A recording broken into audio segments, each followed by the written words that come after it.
নমস্কার, the story রিপাবলিকে আপনাদের সঙ্গে আমি অনিকেত।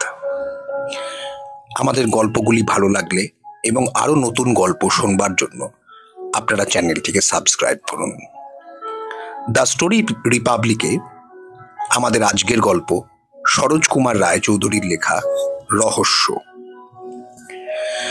বহুকাল পরে বাসুদেবের সঙ্গে হঠাৎ দেখা এক জনবহুল রাস্তায়। 20 বৎসর পরে পরস্পরকে চেনা সহজ নয়। উভয়েরই মাথায় চুলে পাক ধরেছে।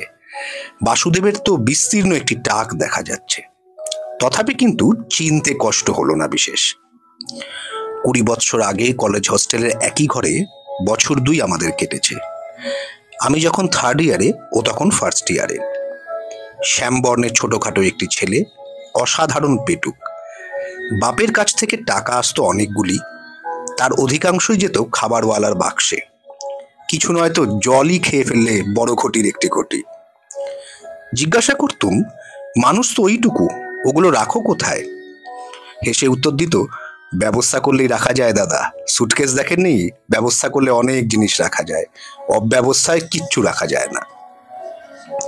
ওইটুকু জটর ঘরে সিঙ্গারা থেকে লবঙ্গ লতিকা এবং রসগোল্লা থেকে সন্দেশ যে পরিমাণ সে আশ্রয় দিত, তাতে সকলকেই স্বীকার করতে হতো যে ব্যবস্থা সত্যিই ছিল। অনেককাল পরে কলকাতার এক জনবহুল রাস্তায় দেখা হতেই বাসুদেব ঠিক ছেলেবেলার মতোই জড়িয়ে ধরলে। অমলদা, কি আশ্চর্য! হেসে বললাম, আশ্চর্য বটে, যা দিনকাল পড়েছে তাতে বেঁচে থাকাটাই আশ্চর্য। কি বলো বাসু?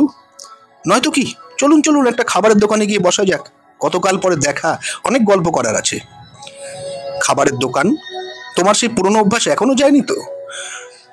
বাসুদেব হো হো করে হেসে বললে, থাকতে কি চায় দাদা, কোনো রকমে রেখেছি, যেতে দিইনি।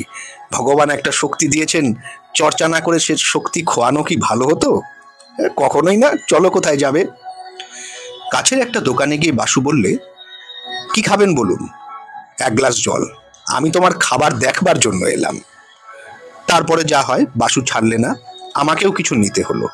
কিন্তু বাসুর জন্যে প্লেটে খাবার সাজাতে দোকানদারও যে অবাক হলো, বাসু না দেখলেও তা আমার দৃষ্টি এড়ালো না। তারপর কি করছো বলো? ডাক্তারি? মফস্বলের ডাক্তারি যে কি ব্যাপার আপনার বোধহয় ধারণা নেই।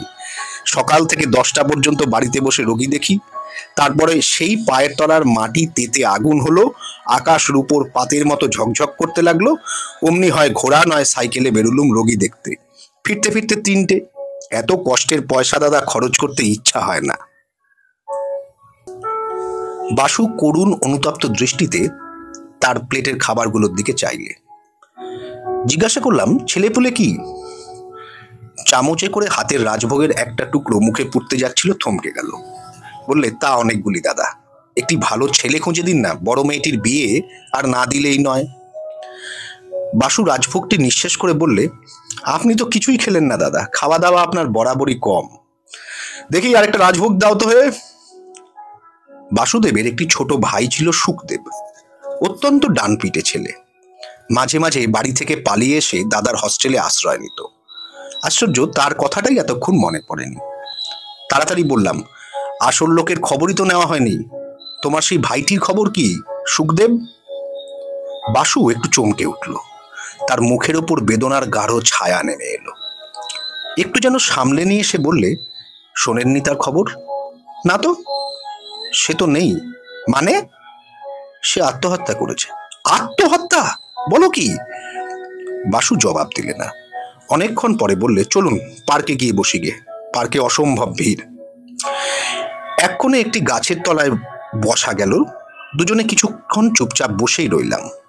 তারপর বাসু বললে, সে এক আশ্চর্য ব্যাপার দাদা।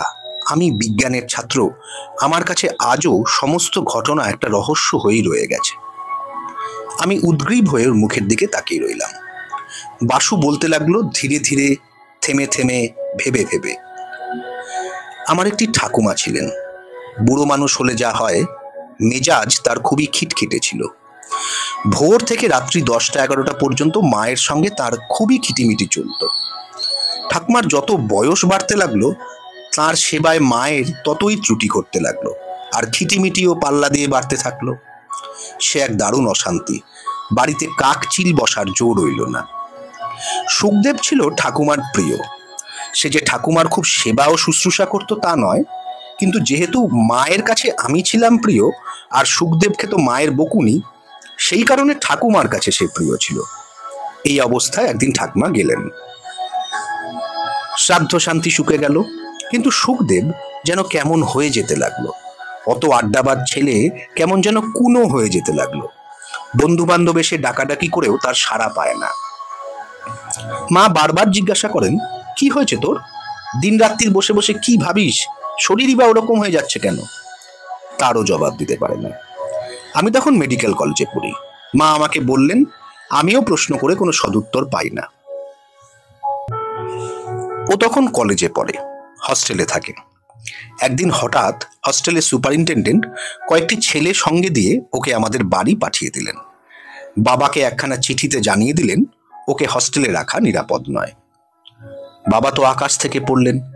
সুখদেব দুষ্টু ছেলে সন্দেহ নেই, কিন্তু খারাপ ছেলে নয় নিশ্চয়ই। এমন কিছু সে করতে পারে না যাতে হস্টেল থেকে তাকে তাড়িয়ে দেওয়া ছাড়া উপায় নেই। কলেজের যে ছেলেগুলি ওকে পৌঁছে দিতে এসেছিল তাদের জিজ্ঞাসা করে বাবা এই পর্যন্ত জানতে পারলেন যে ওর মাথা ঠিক সুস্থ নয়। রাত্রে টেবিলে পড়ছে, হঠাৎ কি যে হয়ে গেল, বিড়বিড় করে আপন মনে বকতে থাকলো। ওকে সামলানো যায় না। বাবা ডাক্তার মানুষ, তার সন্দেহ হলো মস্তিষ্ক বিকৃতির পূর্ব লক্ষণ নয় তো। কিন্তু জানেনই তো, তার প্রচন্ড প্র্যাকটিস। নিজের ছেলেকেও চোখে চোখে রেখে তাকে পর্যবেক্ষণ করবেন তার সময় নেই।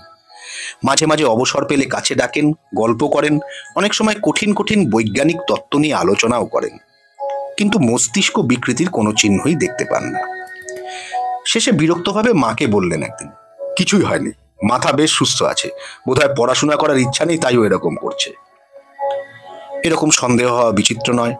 ছেলে পড়াশোনায় খারাপ নয়, কিন্তু পড়াশোনায় আশ্চর্য ঢিলেমি। যেবার ম্যাট্রিক দেয়, পরীক্ষার আগের দিন বেঁকে বসলো, পরীক্ষা দেবে না। পড়া কিছু তৈরি হয়নি, দিলে নির্ঘাত ফেল করবে। বাবা কোনো কথা শুনলেন না, জোর করে পরীক্ষা দেওয়ালেন। ফল বেরুলে দেখা গেল প্রথম বিভাগেই পাশ করেছে। ভারী খেয়ালিও ছিল কাল। মা রেগে বললেন, তাহলে থাক বাড়িতে বসে, পড়ে আর কাজ নেই, নিজেই ঠেলা পাবে। আমার স্ত্রী প্রায় ওর সমবয়সী, দুজনে ভাবও খুব। সে হেসে আমাকে বললে, ভাইয়ের বিয়ে দিয়ে দাও, সব সেরে যাবে।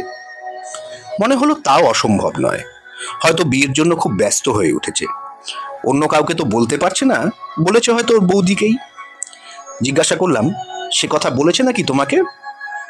না, বলেনি অবশ্য কিছুই, কিন্তু আমার তাই সন্দেহ হয়। বিয়ের প্রসঙ্গ তুললে খুশি হয়ে ওঠে। আমি বললাম, মাকে বলো। আমার স্ত্রী মাকে বললেন, মা বাবাকে বললেন, কিন্তু বাবার অখণ্ড বিশ্বাস ওর কিছুই হয়নি। আসলে ও আর পড়াশোনা করতে চায় না। তিনি রেগে বললেন, তোমাদের যা খুশি করো, ওর কথা আমার কাছে কিছু বলো না। সুতরাং বিয়ের প্রস্তাব চাপা পড়ে গেল। কিন্তু মা এবং আমার স্ত্রীর দৃঢ় বিশ্বাস ওর মধ্যে একটা কিছু হচ্ছে, যেটা ও কিছুতেই বলতে পারছে না। স্নান আহার গল্পগুজব সাধারণভাবে সব ঠিক আছে, কিন্তু মাঝে মাঝে এক একদিন, খুব কদাচিৎ অবশ্য, খেতে খেতে কিংবা গল্প করতে করতে হঠাৎ কেমন অন্যমনস্ক হয়ে পড়ে, কেমন স্থির দৃষ্টিতে দূরের দিকে তাকিয়ে থাকে। ঠোঁটে রহস্যময় হাসি, সমস্ত শরীর রোমাঞ্চিত, দেখতে ভয় করে। মায়ের আশঙ্কা হলো ভৌতিক কিছু নয় তো। বাবা এবং আমি হেসে উড়িয়ে দিলাম।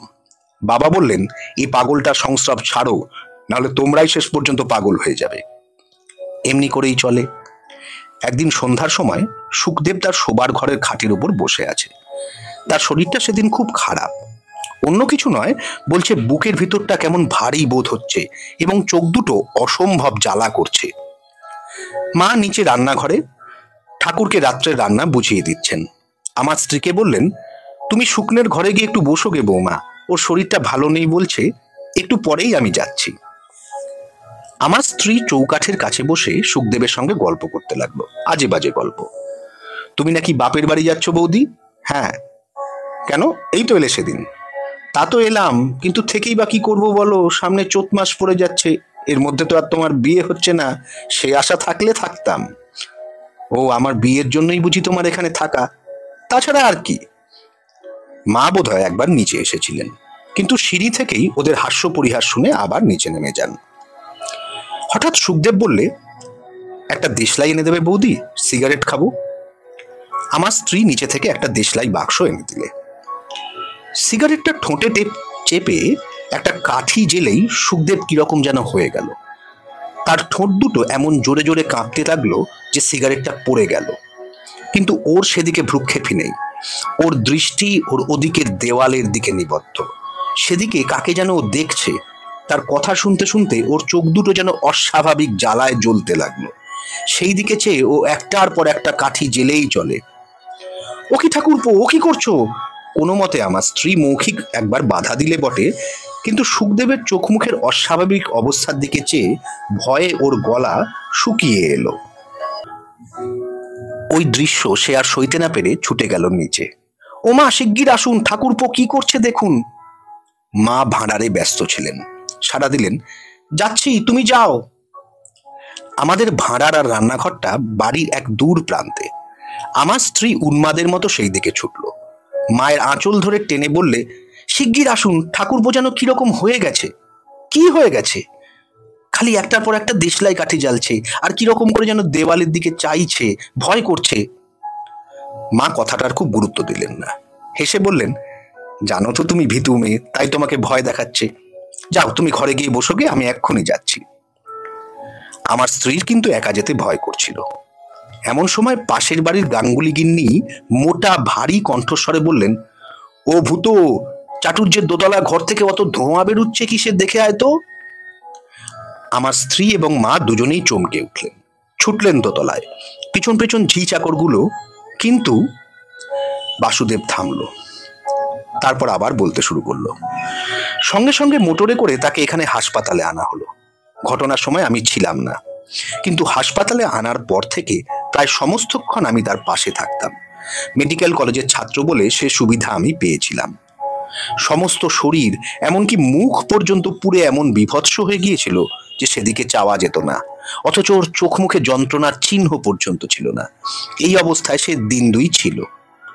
মৃত্যুর আগে নিরিবিলি পেয়ে জিজ্ঞাসা করেছিলাম, কেন এমন করলি রে?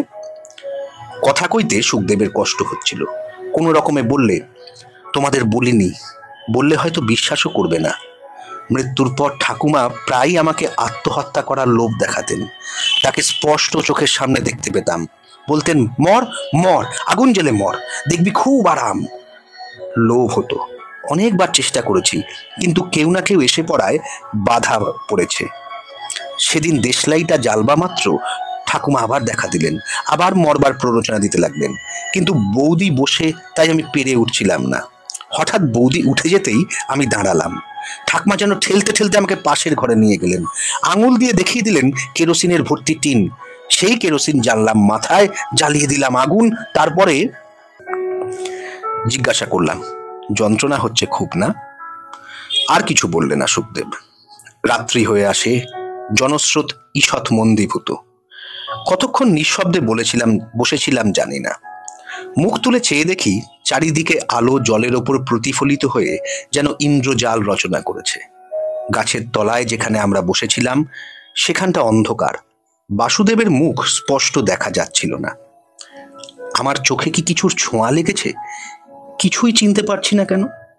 বাসুদেবকেও না, চিরপরিচিত এই দিঘিটাকেও না, চারিপাশের আবেষ্টনকেও না।